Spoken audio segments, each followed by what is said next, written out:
CBS presents this program in color. Obviously, Chumley, you don't know the first thing about this diving helmet, or this diving suit, or this air hose, or... You know, Chumley, there are things about this diving equipment even I don't understand. We'd better stop by to see Mr. Whoopi on our way to the South Pacific. 1, 2, 3, time again for Tennessee, Tuxedo and his tails. This portion presented by the Big G General Mills cereals, makers of Cheerios, the toasted oat cereal with Go. Come on and see, Tennessee Tuxedo. See, Tennessee Tuxedo. He will be parachuting for your pleasure, sailing seas in search of treasure, anything so he can measure up to man. That's Tennessee Tuxedo. A small penguin who tries but can't succeed, though he may fail. As he fights for fame and glory, still he tries in each new story tale.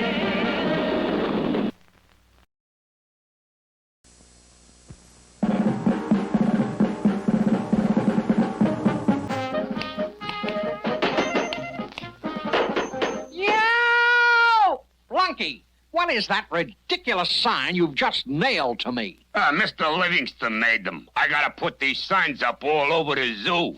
Let me see that sign. Deep Sea Divers Wanted. Apply at zoo office.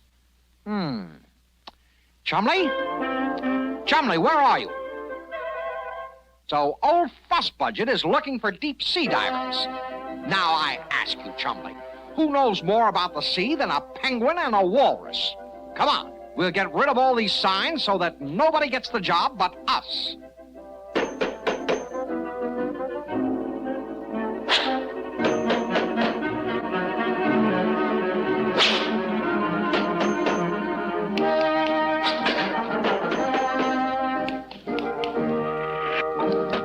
Well? Stanley, your worries are over. You've got your diver. Good. I've been expecting them. Show the men in. Stanley, you're looking right at them. 2 accomplished divers at your service. What? You? Oh, no. Out. Listen, Stanley, who knows more about the sea than a penguin and a walrus? Who? Huh? Who? Out. Back to your quarters. This job is filled already by men. And they're on their way here now. Sure enough, a short while later, 2 professional divers arrived and, observed by Tennessee and Chumley, entered the office of Stanley Livingston. Sure, we can handle it. What's the job, bury treasure? Something even better. The giant clam. The giant what? The giant clam, a new specimen for our zoo. See, here's a life-size picture of the world's biggest clam. It's found only far out in the South Pacific Ocean.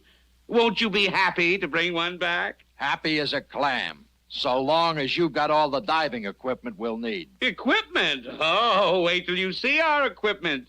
The zoo spent a fortune on it, and just for this job. It's absolutely beautiful. Just step outside. It's all loaded on our truck, waiting for you to be on your way. Good luck. And that is that. Now, Chumley, let's grab that truck and head for the sea. Yeah, we've even got a beach ball. That's no beach ball, Chumley. That's a helmet. You wear it on your head. Oh, like this? Get me out of here! Get me out of here! Lift it off! Obviously, Chumley, you don't know the first thing about this diving helmet, or this diving suit, or this air hose, or... You know, Chumley, there are things about this diving equipment even I don't understand. We'd better stop by to see Mr. Whoopi on our way to the South Pacific. Gee, Tennessee, what a nifty truck. A radio and everything. Yes, we'll get the latest news. And here's a bulletin just handed us. All citizens are asked to be on the lookout for a penguin and a walrus. They have escaped. from the Megapolis Zoo and are believed to be masquerading as deep-sea divers. When contacted, Stanley Livingston, keeper of the zoo, had this to say. My equipment. They stole my beautiful equipment. Oh, if I ever get my hands on them, I'll skin them alive. Oh, no. Now look what you've got us into, Chumley. We really need Mr. Whoopi. So the way I figure it, Mr. Whoopi, we've got to bring back the giant clam or Stanley Livingston will skin us alive for taking his diving equipment. Well, my. You boys have gotten yourselves into some pretty deep water. We'll just have to see what the three-dimensional blackboard has to say about it. Now, where did I put it? Must be here in the closet.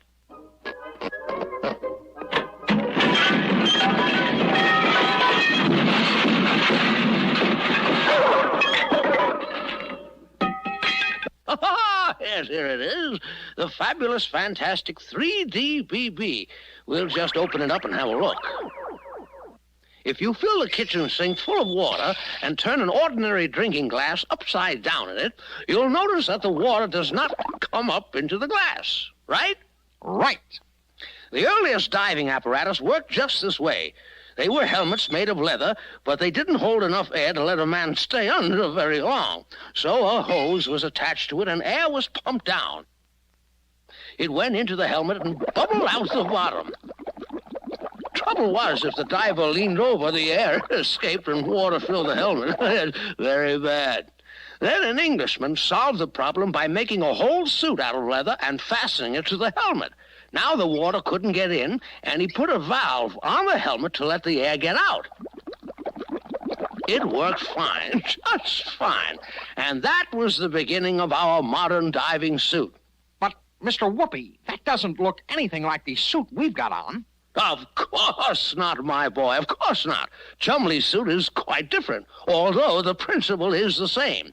In the first place, the helmet is round and is made of copper, and has glass portholes to see through, and even a telephone so the diver can talk to the boat on the surface.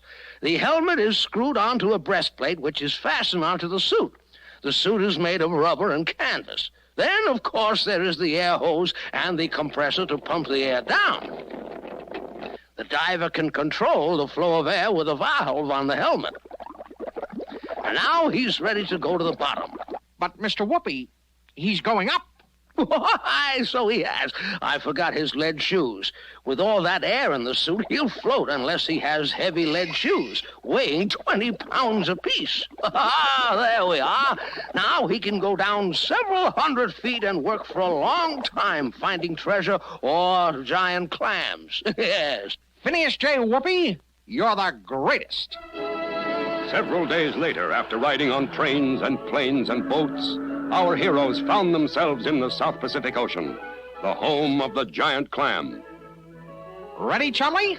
All right. I'll just close the porthole and turn on the compressor. There now. Chumley! Open the valve! Open the...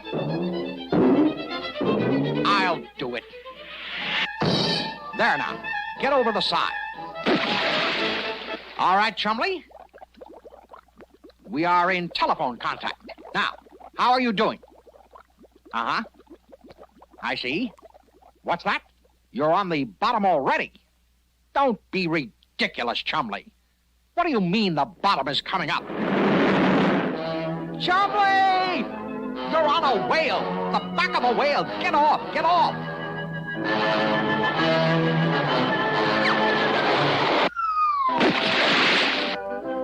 That's better.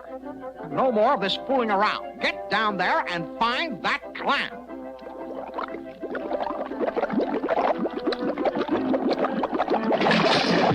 What's that? The clam found you. No, Chumley, you're excited.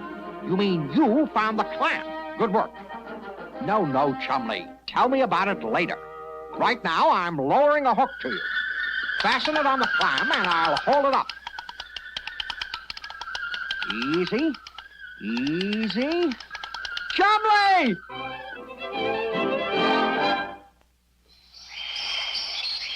And since you boys did bring back the giant clam, you will not be punished. What did I tell you, Chumley? Tennessee Tuxedo will not fail. Instead, I'm going to give you two the honor of sharing your quarters with the newest member of the zoo family, the giant Clam.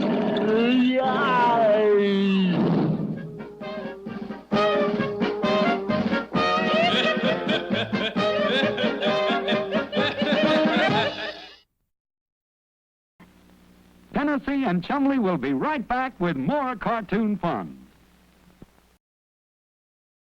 Don't you go. There's more fireworks In the rest of our show. The first half was brought to you by the Big G cereals of General Mills, makers of the Goodness Pack for your choice of goodness.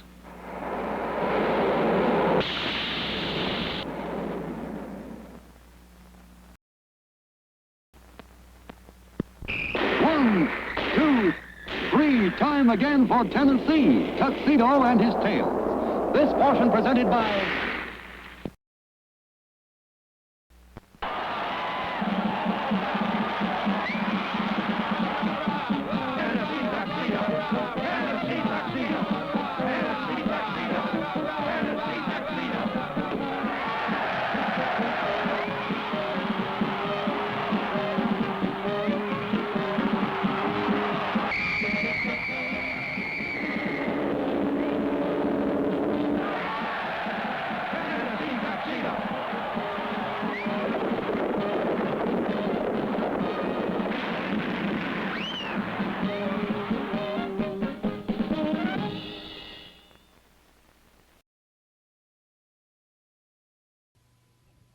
Come on, Chumley. We'd better get back to the zoo before Stanley misses us. Gee, Tennessee, how about another riddle? All right, Chumley, go ahead. What letter is never found in the alphabet?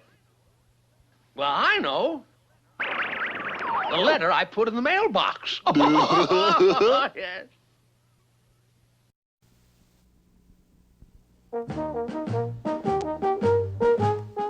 The news which had recently come to the hunter was earth-shaking.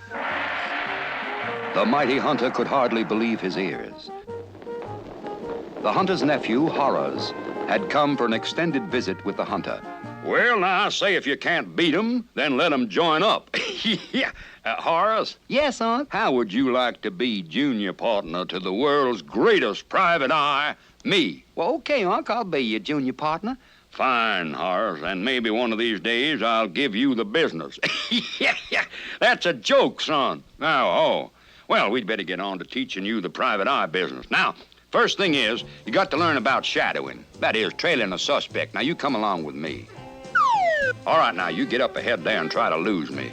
Yeah, I'll show you how a good trailing job is done. Okay, Unc. I declare, look at him go. Oh, that boy really has enthusiasm. Of course, it'll take time for him to be a real private eye. Thing I got to teach him about trailing is to always keep his eye on the suspect. Yes, sir. Never look to the left, never look to the right, never look up, and never look down. Yahoo! Horrors! Horrors! Now, lifting off that manhole cover, son, why, that just wasn't cricket. Got to go by the rules, son. Okay, Unc, what's next? Well, now, next I reckon you ought to develop your powers of observation. That's what really makes a good private eye. Well, show me, Unc. All right, now, I've observed what's in this room. My clever eyes are every minute taking in what's around me. Now, I'll just put on this blindfold and you hide something that's in the room, and I'll tell you what it is the minute I take off the blindfold. Oh, sure, Unc. Yeah, you should have taken something quieter, Horace. I can tell right away that's a file cabinet he's dragging off somewhere. Okay, Unc, I'm ready. Well, now, son, according to my precise calculations, that... Horace! Well, what's wrong, Unc? You said hide something, so I just hid a piece of the floor.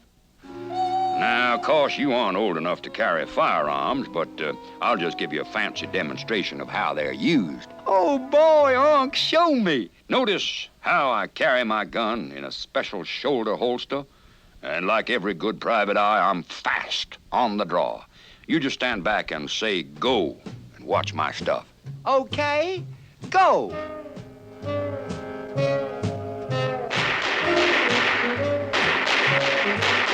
Well, yeah, I reckon firearms are a mite complicated for young uns.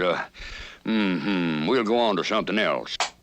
Like fingerprinting. Yeah, every private eye has to be a first-rate fingerprint man. Notice carefully how I press the fingers down firmly. That's the secret, pressing them down firm. Now you try it on me. Well, sure, Unc, I get you. Make sure I press them down firm. That's it, son. You're learning just like... Yo! Now, it's easy to see you'll need to be a master of self-defense, Horace.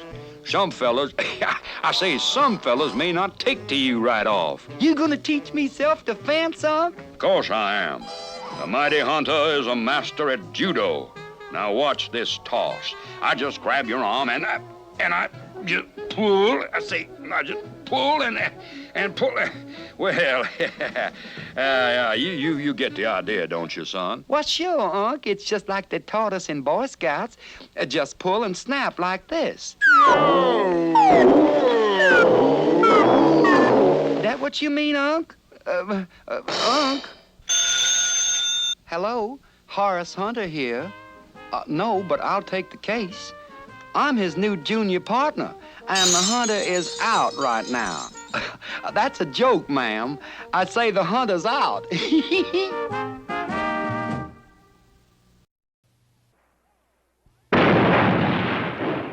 Hello, boys. Hi, Mr. Whoopi. I've got a riddle for the three-dimensional blackboard. The 3D BB knows all. Okay. What has always only one foot and is alive? That's easy. Your leg, my boy.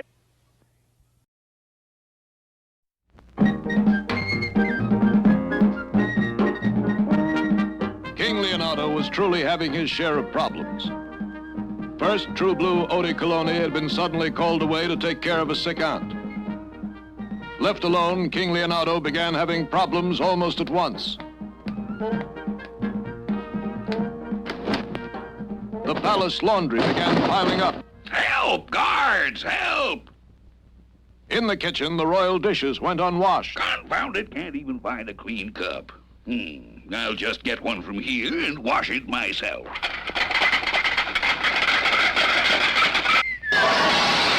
Help! Guards! Help! With Odie gone, dust went undusted in the throne room. This is terrible. I must clean up this place. Just get the royal vacuum. Plug it in. Help! Guards! Help!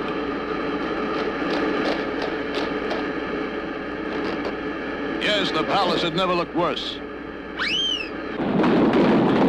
And neither had the king. It was at exactly this moment, wouldn't you know it, that the king's minister of publicity entered with a startling piece of news. I've done it, Your Majesty. I've truly done it. Done what, confound it? Put Bongo Congo on television, Your Majesty. Network television in the U.S. of A. What? But how? What kind of a show will it be? A tour, sire. There was a tour of the White House, a tour of Monaco, and now... Yes? And now... Yes! Now it's a tour of the Bongo Congo Palace. Bravo! Oh, why, that's the most unimaginable thing ever imagined. No, but the palace, it's in terrible shape. What can we do? Have no fear, Your Majesty. I will personally see that the right people are hired to clean it from top to bottom. But now we must get to work rehearsing the TV tour. All right, move that equipment move those over cameras there. right in here and put the All right, lights take the over wire there. here and throw it in. Confound it, who are these? Hey, you pull my cable there, buddy. Watch it. Now see here, who are all these people? They're from the network, Your Majesty. And here is the producer and narrator of the show, Charles Hollywood. No profile at all. In fact, not much of a face. Won't photograph well at all. Of course, it won't be so bad with the other members of the family around. We'll keep them on camera. Where are your children? Children? I have no children. Oh, bad. Very bad. Where is your wife? I have no wife. Confound it. Oh, terrible. Just terrible. Well, surely your majesty must have an art gallery. Art, you say? Oh, well, my collection is the pride of Bongo Congo. Oh, step this way. Now, this is Aristotle contemplating the bust of Leonardo the First. I've seen only one other like it. Yes, and this is the famous Mona Linetta posed by my great-grandmother. Striking resemblance. And this? Confound it, what have they done? Why, it's the king's twin nephews, Duke and Earl. Splendid, and twins at that. We must have them on the show. Oh, no. No, those two are monsters. The most unmanageable brats ever managed. Please, don't say that. You'll ruin your image. Just refer to the children as little darlings. All right, but these little darlings are brats. But Charles Hollywood insisted on the nephews, and the king finally gave in. Will the king's nephews, Duke and Earl, really be as bad as the king expects? And who are those two familiar figures being hired to clean up the palace? And with all this, can the King's TV tour possibly be a success? We'll find out in our next episode, A Tour de Force. Come on, Chumley. Let's get back for our next show. What's it going to be about? I'll give you a little preview on 3DVD. My watch says 10 after 3. We'll set the little hand at 3 and the big hand at 2. There. Good as new. Tennessee Tuxedo will not fail.